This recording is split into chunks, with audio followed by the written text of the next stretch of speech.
So up next, we have a lovely panel. I would like to welcome our panelists, Ed Jamieson, Eric Vermillion, Peter Gerson, Dominic Kelly, and Jessica May. They're going to be talking about increasing the value of games through better player support. Okay, hello everyone, and welcome to our session. I'm Ed Jamieson. I work for Helpshift, now part of Keyword Studios. We're going to talk to you today about player support and the impact it can have on your game.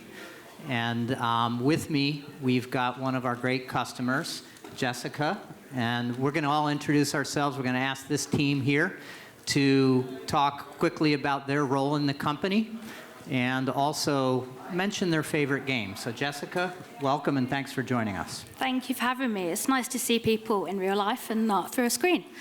So my name is Jessica. I'm the player support lead at Lockwood Publishing. Our product is African Life. For those who haven't heard of it, it's a 3D virtual world, very social based. And I'm the team lead in the support team, so I run all these sort of ground floor operations. And my favourite game, I'm big on RPGs at the moment, so I'm playing Witcher 3 at the moment with the next gen update, and I'm really enjoying that. So, yeah. Thanks, Jessica. Eric Vermillion is CEO at Helpshift. Yeah, hi everyone. Thanks for joining us today. I'm Eric Vermillion. I'm the CEO of Helpshift, which, as Ed mentioned, is now part of Keywords Studios. We're part of the player support group within Keywords. So I lead a team of about 150 people at Helpshift globally that work hard to rid the world of bad customer service. My favorite game, I'm a pretty simple guy, is still Candy Crush. I mean, I can't get enough of it. I don't know if Wordle counts too, but I don't miss the Wordle any day. But those are mine. Peter. Thanks, Ed. Just a quick word, Dominic couldn't be here and he sends his regards. Shame, he got COVID and wasn't allowed to fly, so I'm being Peter and Dominic today. He's on my solutions team and focuses on the Cantan machine translation. My name's Peter, head of global CX solutions for Keywords. Very happy that the Helpshift family is with us and one of our customers, which is great because we do the support with Jess as well. And our role is just to look at how can we put the very best solution together across the tech platforms as well as the human interface for the LiveOps customer support environment, community management, trust and safety, and of course player support. So it'd be great to talk to you guys and hopefully we answer your questions. Great. I failed to mention my favorite game. I'm kind of a retro person. I love Madden 95, and then of course I like the mobile version of Madden 2023, or 2022 that is. My kids love Roblox, so I'm also a fan of that. And Subway Surfers, our next customer, and we have our Cybo folks right back there. We see our huge folks. Hi Lucas, how are you? Good to see everybody here. We're going to start. I want to remind everybody, please scan your badge. That way you can prove to your boss and your other coworkers after tonight's big party that you actually attended a few sessions. So scan your badge. If you haven't, do it on the way out. We're going to start with Jessica. Jessica, talk to us about the impact of player support and how it impacts the game and the success of your game from launching to scaling and everything in between. Well, that's a loaded question. I'll do my best. So player sentiment and community and player support is at the core of what we do at Lockwood Publishing. So because African Life is a virtual world, essentially, it's really, really important that we keep the players immersed for as much of the experience as possible. And that includes contacting us in player support. And if they stay immersed, if we're successful at doing that, and we keep them engaged and we fulfill all of their problems that they have, we help solve all their issues, then that really, really helps with player retention, both in the short term and the long term. We've got players that have been around for years and years and years now. And they regularly comment about how quick we are to resolve their issues and how much that affects them coming back like the next day, because they're actually enjoying talking to us. I mean, we get players contacting us all the time, not just with issues, but with, hey, how are you? And it's like, oh, I'm great, thanks. And, that's really, really important for our team. But yeah, and equally important is the partners that we work with, especially keywords. And I think that, I can't understate the importance of our keywords team who contact us every day about the things that they hear from our players, the positive feedback that they get. And I just think it's super important to have awesome relationships with all the support mentors that you work with. Thanks, Jessica. I think one of the things that you're alluding to is keeping players in the game. And, it's interesting, in the mobile world, some companies will provide a support channel that is outside of the game that may take 24, 48 hours to even address or to resolve. And one of the things that we focus on at Helpshift is keeping players in the game. With that said, Eric, talk about scaling and some of the pitfalls that can happen, or some of the upside that can happen if you provide a great player support experience, or on the contrary, if you don't provide a great player support experience, especially when a game launches or scales or blows up and gets big. Yeah, sure. Thanks for the question, Ed. One of the things that we see very often is that it's not considered as part of the game launch or as part of the planning process. It becomes an afterthought to think about player support. And you want to create the best game. You want to create a product that people love, but sometimes there's problems. Sometimes there are technical challenges with the game. Other times they're just levels are too hard to get past, or they're things that are just inherent to any game that's launched. And when you fail to anticipate and think about the need for a good player support environment as you're planning the launch of that game, you get put in a very uncomfortable position. You're trying to respond sometimes, if the game is a wild success, you're trying to respond to just a mountain of queries from customers who are trying to play the game and trying to ask for help.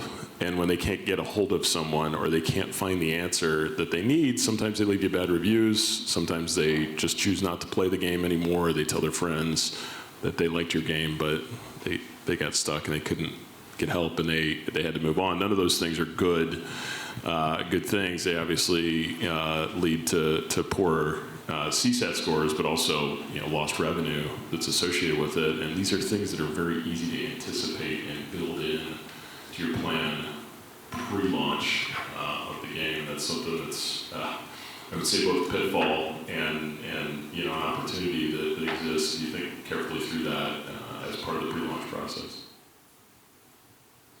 Peter, talk to us a little bit from your perspective about that concept of being able to scale at the right time. So the one thing that differentiates gaming from probably any other type of setup, whether it be insurance or contact centers for healthcare and mobile phones and stuff, is that they're much more consistent over time with the same kind of problems that customers are having. Every game is unique. The game you create and the game you publish out there is unique. It's going to a specific audience. It's going to generate a community. And yes, they'll play other games, but they'll be specifically focused on your environment. And you don't really know coming into it, day one, how many people are going to pitch up, play the game, and maybe reach out to ask questions. So the key is flexibility and creating a system or designing as early as you can. What are you going to do to talk to players? And obviously an in-game support setup does always trump having to send them somewhere else to get some kind of response. And so the key around scaling is how do you partner with a team you build yourself, in-house perhaps, as well as perhaps looking at how you scale outside. And those are the areas that you got to look at. Do I need 1? Do I need 10? Do I need 15? What kind of system? How can we create efficiencies? So it really is a combination of a platform, a ticketing system that will help you create an efficient way for your agents. The key is the agent experience.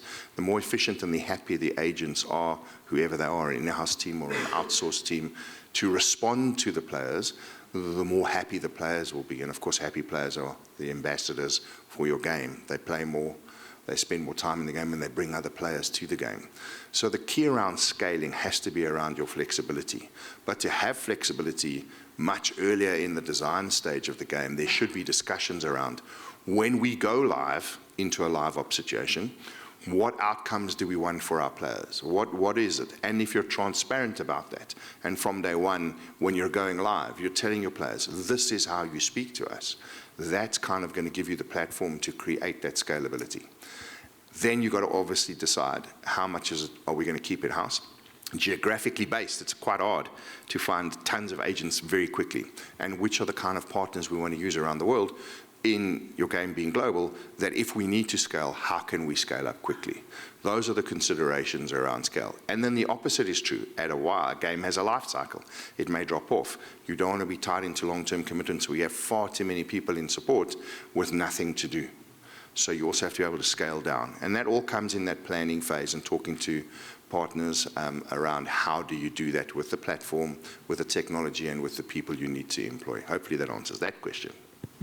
Sure, and scaling can be cost efficient, it can be very costly. We had a recent customer at Helpshift, they came to us, they saw a 20-minute demo and they bought our platform on that day. Their situation was they launched a game, it blew up pretty fast. They had to try to find 10 player support agents to manage the volume of their game. Not a great position to be in.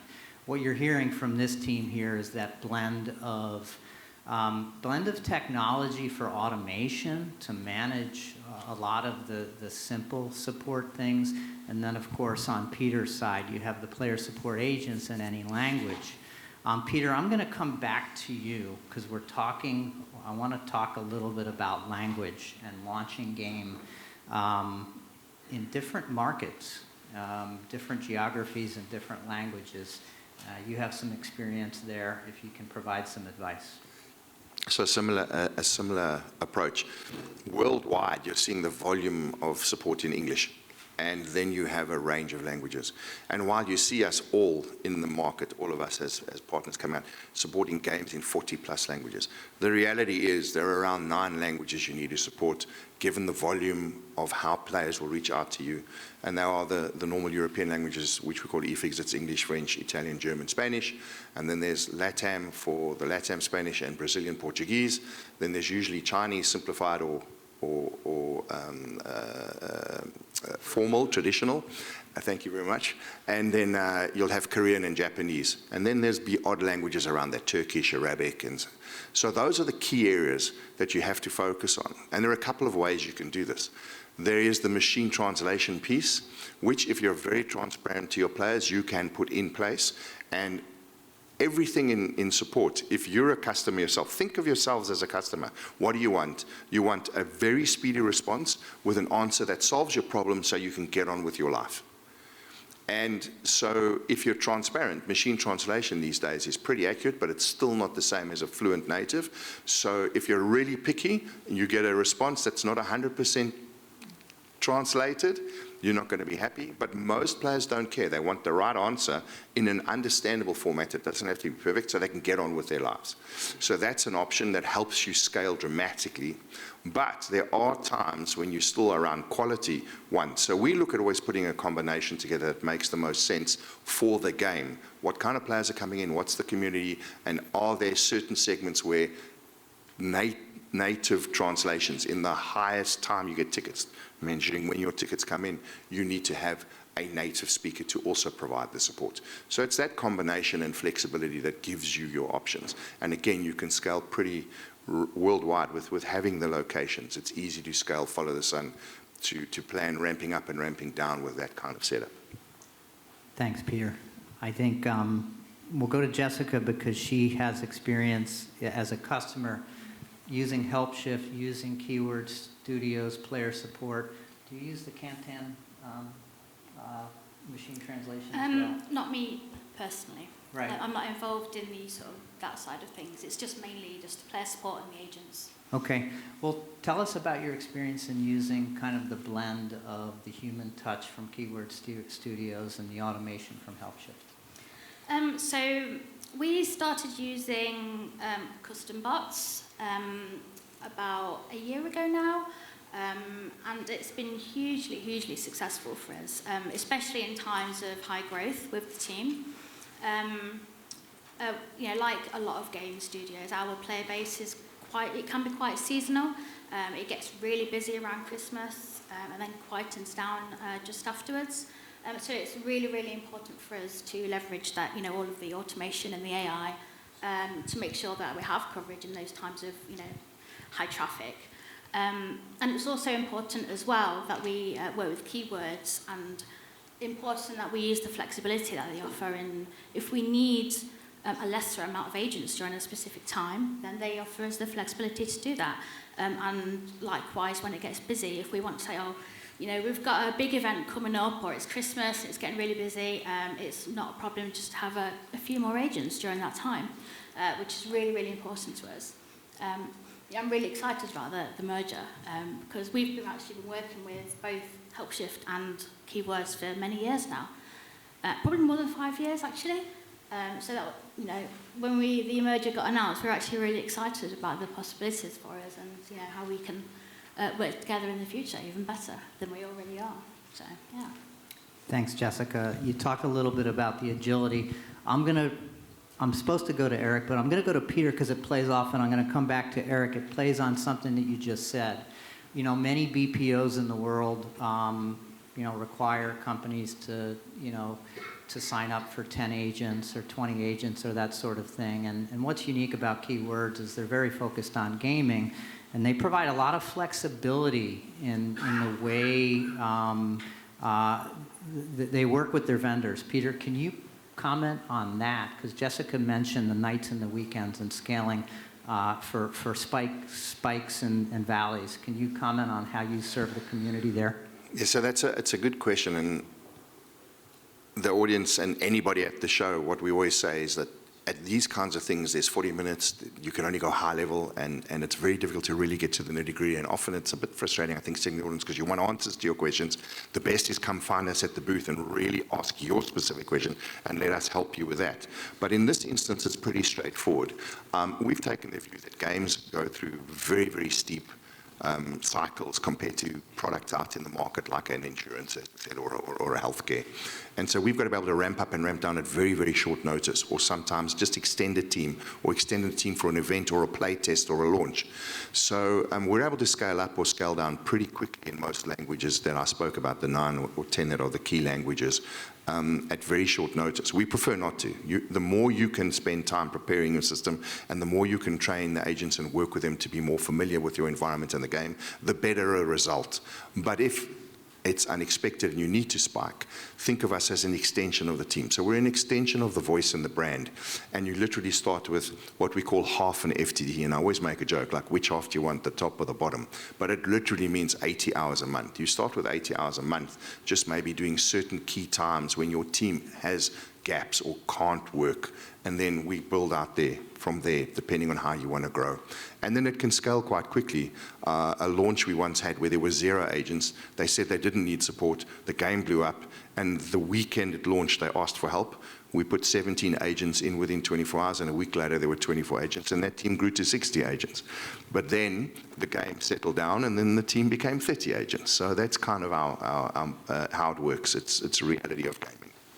Thank you. Eric, we've talked about providing a great experience, but can you comment a little bit about efficiencies and cost? Cost, obviously, we're in a slight global recession. We're not sure where that goes from here, but cost is always on the mind of our customers. It's usually one of the first things they ask when we have a meeting and they're considering different options. Talk about efficiency and cost from your perspective and where that plays in. Yeah, sure. We hear from players that they want a very fast response. They want an accurate response. We hear from our customers. We hear from folks like those of you in this room that you want to be able to provide these things to your customer at the lowest possible cost.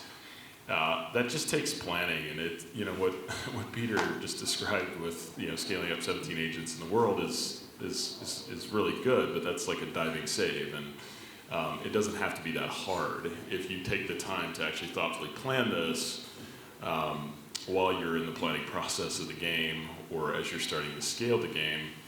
You've got an opportunity to be, an opportunity to dictate the rules, and there's a lot of cool technology out there that's available to all of us to really help understand leveraging AI to help understand the questions that your players are asking, and taking them down a logical self-service journey that enables and equips that speed that that a player demands and wants to get the right answer, but also bringing in that kind of bespoke individual attention that they need, that human interaction that they need. We see some companies that will that'll fully automate as much as 90+% of their customer interactions, and we see others that do a much lower percentage by design because they want to actually leverage the technology to take away kind of some of those robotic tasks that are often asked of agents, which, by the way, is not the agent's favorite thing to do either, and equip the agents to really be more concierge-like or more personal assistant-like in their experience with you. If you do that, that's what I just described there is not a hard thing, and I think sometimes people are intimidated by that. Well, that's probably going to take just a lot of money and a lot of time and a lot of people that we don't have. No, not really. This is something that we see companies implement everything that I just described to you in a matter of days or weeks with not a real heavy lift, and certainly we have people to help with that, but many of our customers actually just do that, equip that what I just described on their own. So I would say don't be intimidated by the technology. Think about it as you're planning your launch, and then you've really got the ability to kind of scale up and scale down as your needs and control the costs. Where you're going to have the single largest cost impact is where you wait until you have a problem, and then you're trying to scramble and figure it out later. Thanks, Eric. We have about 150 inquiries a month on Helpshift, and usually one of the first 2 or 3 questions is, what does it cost? Even though most of the cost is on our website, I think the question that we ask is, how do you calculate cost? Because it's not just the cost of a subscription to a service, but you got to consider things like the return on investment from the automation and many other things. So it's just something that I think that we always try to explain to our customers is, how do you calculate that cost? And there's a lot of different ways that you can do that. I'm going to move to Jessica right now. You have a very popular avatar game, and talk to us a little bit about what support looks like in that environment. So we use keywords for a lot of our frontline issues. So basic troubleshooting, basic generic questions, and then we have a smaller internal team based in Nottingham. We have one guy in Portugal. And we handle more of the complex cases, and we also handle some of the cases from the high-paying players. So yeah, that works really well. But we also have a lot of stuff going on in the background in terms of AI and bots and self-serving FAQs. And we also use a lot of the feedback, the new smart forms that have been introduced in to Helpshift recently. We've been integrating them into all of our FAQs. So if we're requesting feedback for a specific topic, they'll go to a specific FAQ, and then they'll put in all of their feedback within a smart FAQ there. And then they'll contact us, and our agents will respond really, really quickly. So yeah, sorry, I'm coughing. That's okay. Just give me a sec. let's get Jessica a glass of water. We'll give her a break, and we'll come back. I've been really poorly, and I'm hoping I was a bit better by You're today. doing great. We'll get you a glass of water, and we'll come back to you in a second to talk about the synergies between Helpshift and Keywords. But I'll go to Eric. Let's talk about that. Helpshift and Keywords have been partners for quite some time. But now we're one company as of, I believe, December 15th. And what did you see in this partnership, in this marriage, Eric, of Helpshift and Keywords? And what do you think the synergies are as we bring these services together? Yeah, I've had plenty of time to think about that as we were going through the courting process and all the due diligence leading up to becoming part of Keywords just about a month ago. The thing as CEO of Helpshift, which up until a month ago was a very independent organization, that really excites me is, if I try to put myself in, all of your shoes, trying to launch the best game, create the best customer experience. And you go to an event like this, and the next 2 floors above us are filled with a whole bunch of stands with people telling you that their technology is the absolute single most important thing for the successful launch of your game. And I don't doubt that they're very sincere, that they believe genuinely that their piece of technology is the single most important thing for you to launch your game. I am not going to sit here and tell you that Helpshift is the single most important piece of technology for you to launch your game. What I'd like you to take away from this session is that thinking about player support more holistically as you're preparing for the launch of your game is something that's really, really important. And when we started talking to Keywords, I got really excited about the idea of more of an authoritative figure in the gaming industry being formed to help brands think about the entire end-to-end process from development to launch to post-launch engagement and player support. And it's something that, frankly, I think our industry lacks a bit.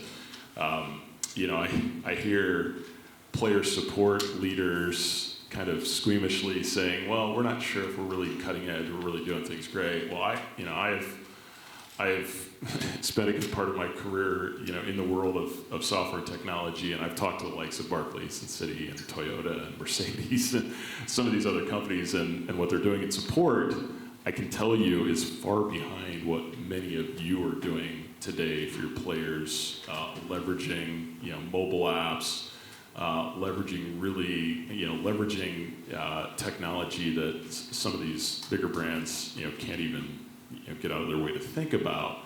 And so I really like the fact that we have, we've created, I think a really good thought leadership consortium and conglomerate within Keywords, and I think you'll continue to see more of that from the broader Keywords organization in terms of really being an authority in helping brands understand how to leverage not only the technology, but the people and the best practices that are out there to make yourself successful. And I think that's a lot easier scenario, when you embrace that, you embrace the hard work and the financial investments that Keywords has made to really make them a thoughtful part of your launch and planning process. The dividends are huge rather than trying to sort through 100 different technologies.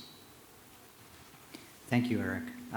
Peter, you've been our go-to person as a partner for 5 or 6 years now.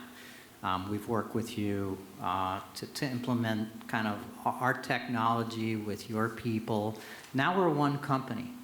Talk to us from your perspective about the synergies between Helpshift and Keywords. The 3 key areas I see in terms of breaking down the walls of the silos. So traditionally, platforms went into some kind of IT department, maybe associated with marketing, and customer support was in a customer support setup. associated perhaps by marketing or otherwise product, and they didn't often speak to each other or plan. An example is that if an update came through and better technology was available in the app, no one spoke to customer support about actually implementing or how that could work, or actually getting the feedback of, does this make sense or doesn't it? They just implemented or changed something in the SDK, and now the agents are presented with a new screen that they've never seen before and don't know how to work. So for us, it's breaking down these silos into one homogeneous piece of really understanding that the human part or the agent experience is critically important to the success of your customer setup, so that your players get the experience they want, the speed they want, and the answer they want. And the more that that's integrated in one seamless process, the more you can be flexible. And we already discussed earlier how much flexibility in gaming is a game changer. So if from day one, our agents are really understanding of the system, know how to implement, know how to fix the workflow, are much more deeply integrated into the platform. And from the platform, from the day you implement it from the ground up, you're able to build it to suit the team or the kind of support you want. That's a game changer. And up until now, no BPO, and I say this, including ourselves, up until now, have had that capacity because we've been siloed, separated, and it's seen as two separate processes. And a small example is, if you automate and put more bots in, it costs you a little more money because your responses that go through the system go higher. So if it was in a separate thing, they'd say, oh, no, it's costing us too much, we're not implementing the bots. But if you look at the overall total cost of ownership, if 3 agents are no longer needed on the front end, that saving is way higher than the extra expense for the platform. And so seamlessly, you're starting to get a lot more cost efficiency coming through without giving up on the quality or the player experience. And so that's where we see a massive, massive game changer and an ability for us to do things that we just haven't been able to do before. Thanks, Peter. And Jessica, I don't know if you have anything to comment on the synergies. You worked with our companies before we were one, and now we're one, but go ahead. Yeah, it's always been great. So one thing that I'd love to comment on is how Helpshift and Keywords are both really sort of hyper-focused with gaming, and that's really, really important for our studio. We've always really enjoyed a good relationship with both. And with the agents, one good thing that we like to do is talk to them every single day. Their agents reach out to us, ask questions. I'm always happy and to actually encourage all of their agents to contact our teams directly, whether that's on Slack or an email, so they can get a quick response rather than going through like the middlemen of having team leads going through questions. And both with Helpshift as well. With our past relationship, it's always been a case of us passing on feedback. How can we improve Helpshift to help our players better? And because they're really focused on gaming, they understand what we want. If we want to ask about, how can we integrate the SDK metadata from our Avakin players into the main Helpshift dashboard, they know exactly what we're talking about because they're focused on gaming and they've dealt with this before. And especially with Helpshift and Keywords working together, we can all bounce ideas off each other on what exactly would help the agents, not directly us, but what would actually help the agents on the ground floor. And they can talk to us about that, and then in turn we can talk to Helpshift about that. So yeah, I'm really excited in the collaboration going forward on that side of things. Yeah, as great as technology and automation are going to continue to get, things require personal touch. The human touch is always going to be part of probably every customer service strategy. Jessica, you've lived through high-growth MAU, and talk to us a little bit about the way you plan and manage as best we can plan. Yeah. Or manage, and in your case, as a support person, this is not something you always anticipate, but talk to us about your experience there. So our app is very much a live ops game. It can change daily, actually. We have content releases twice a week. We have events that change every day. If anyone's played African Life, you know exactly what I'm talking about. And you never know which of those events is going to have a slight issue which causes all of a sudden thousands of tickets. So it's very hard to plan for that sort of thing. But like I've sort of touched on before, what we like about Keywords is the ability to add more bodies if we need to.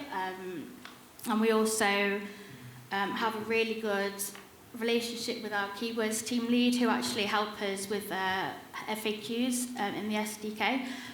So what we tend to do, if there's any major problems, we'll write a really thorough FAQ and tell people exactly what's going wrong and how we can help fix it, and then they'll put that live. And as soon as a player goes to the support section in our app, that's the first thing they see, which really helps with deflection. So we like to make sure that all of our team leads are, trained on all aspects of Helpshift, so they can help us when we're not necessarily available. We're based in the UK, but we have agents all over the place. So yeah. Great, thank you. Speaking of geography, Peter, to you, why is it important to localize your app? Talk to us about your experience there and some of the services that you provide.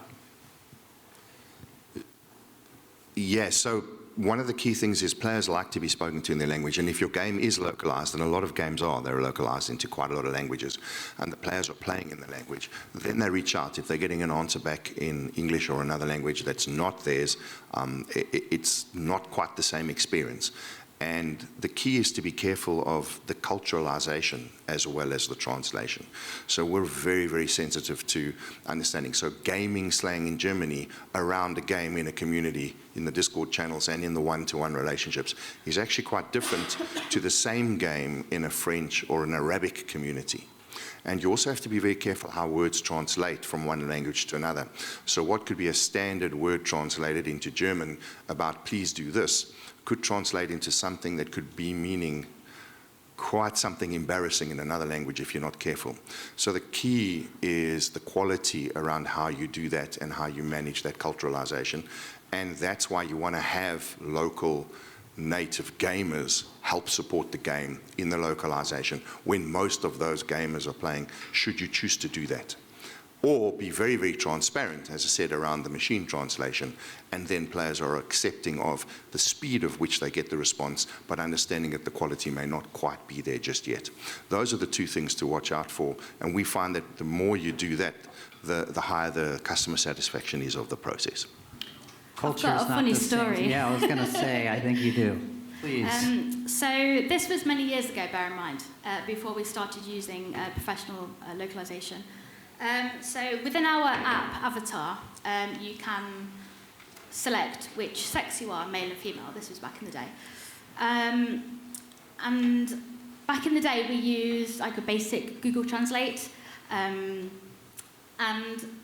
unbeknownst to us, for about a year, we were asking players if they wanted sex rather than which sex they were. So yes, I can attest to the... yes. And I was like, why are these parents really angry? But yeah, so lesson learned. We learned the hard way. That's what I would call going above and beyond in customer support. We had to issue a big apology, yes. But the players found it hilarious, as they would, but the parents less so.